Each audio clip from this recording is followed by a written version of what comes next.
le livre de 2 Samuel. Regardez la vidéo de 1 Samuel, où nous avons parlé des 3 principaux personnages du livre, Samuel, Saül et David, et aussi de la conception littéraire du livre qui commence par présenter Samuel avant de retracer l'ascension et la chute du roi Saül, qui intervient parallèlement à l'ascension du roi David. 2 Samuel raconte l'histoire de David en tant que roi d'Israël. Une histoire qui se déroule en 2 phases. Il y a d'abord une saison de succès et de bénédiction, suivie d'une énorme faute morale dont les répercussions seront assez tragiques. Le livre se termine ensuite par une conclusion impeccable qui revient sur les hauts et les bas de la vie de David, tout en suscitant de l'espoir avec un futur roi qui sera issu de sa lignée. 2 Samuel reprend donc juste après la mort de Saül. David surprend tout le monde en composant cette longue lamentation dans laquelle il porte le deuil de la mort de l'homme qui a tenté de l'assassiner. Une fois de plus, l'auteur révèle l'humilité et la compassion de David. C'est un homme qui pleure même la mort de ses propres ennemis. Ensuite s'ouvre pour David une saison pleine de succès et de bénédictions divines. Toutes les tribus d'Israël viennent trouver David et lui demandent de les unifier sous son autorité en devenant leur roi.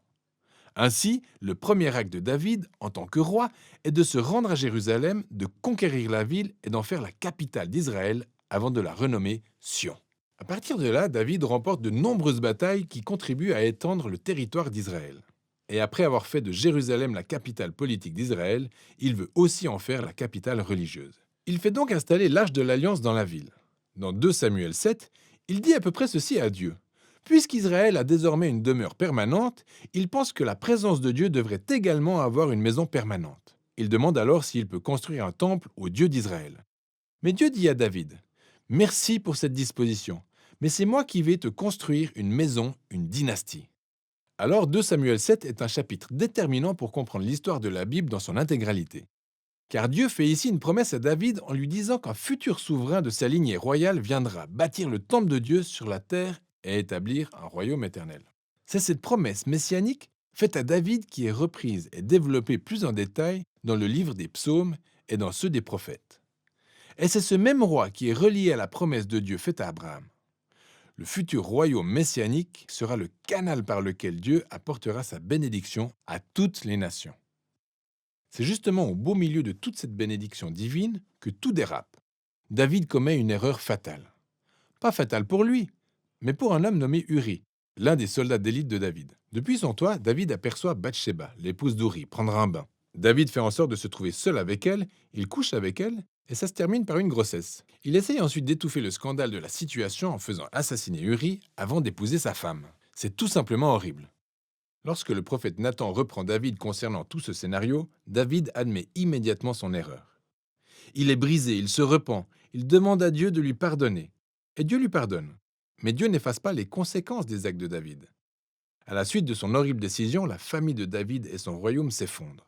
C'est en fait la partie du livre où l'histoire prend une tournure tragique qui rappelle étonnamment la chute de Saül.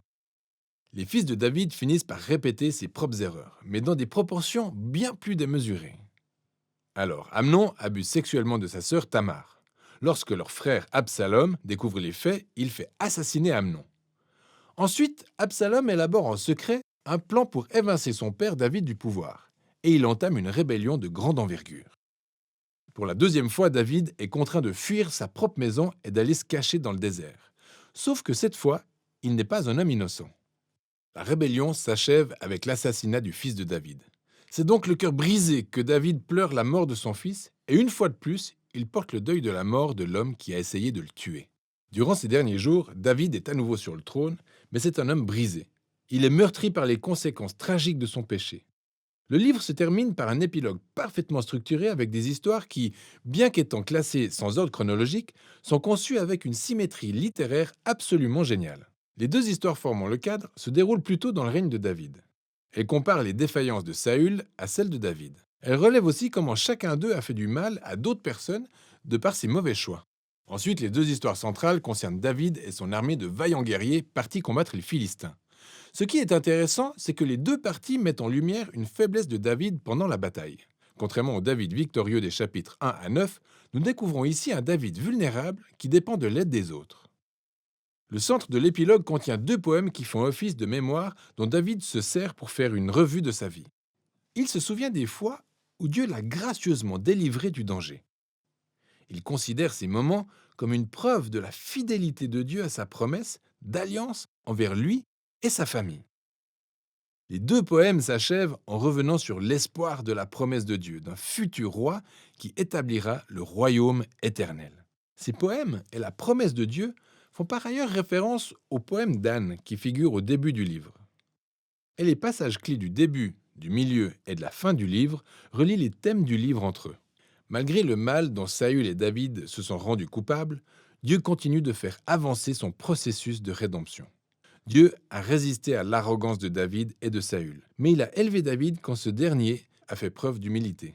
À tel point que l'espoir à venir mentionné dans ce livre va bien au-delà de la seule personne de David. Elle tourne nos regards vers l'avenir, vers le roi messianique qui, un jour, apportera le royaume et la bénédiction de Dieu à toutes les nations.